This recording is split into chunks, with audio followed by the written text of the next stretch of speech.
হিন্দু সম্প্রদায়ের সবচেয়ে বড় ধর্মীয় উৎসব শারদীয় দুর্গাপূজার নবমীতে রাজশাহী ১ আসনের বিএনপির মনোনয়ন প্রত্যাশী ইঞ্জিনিয়ার কে এম জুয়েল তানোর উপজেলার বিভিন্ন পূজামণ্ডপ পরিদর্শন ও আর্থিক সহায়তা প্রদান করেছেন। বুধবার বিকেলে তিনি প্রথমে কালীগঞ্জ বাজারের পূজামণ্ডপে গিয়ে সনাতন ধর্মাবলম্বীদের সঙ্গে শুভেচ্ছা ও কুশল বিনিময় করেন। এ সময় তিনি বলেন, বাংলাদেশ সাম্প্রদায়িক সম্প্রীতির দেশ। এখানে সব ধর্মের মানুষ মিলেমিশে বসবাস করে। বিগত সরকারের সময়ের তুলনায় এবার শারদীয় উৎসব আরও বেশি শান্তিপূর্ণ, সৌহার্দ্যপূর্ণ ও প্রাণবন্ত পরিবেশে অনুষ্ঠিত হচ্ছে।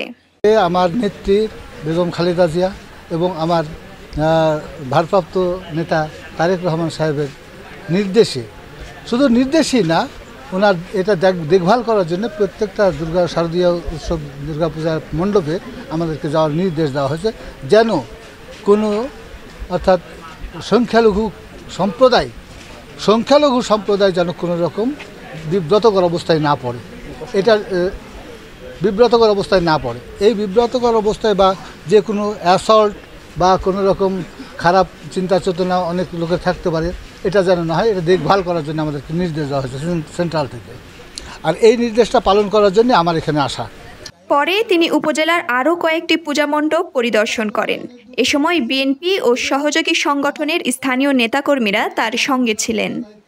উত্তরভূমি, রাজশাহী।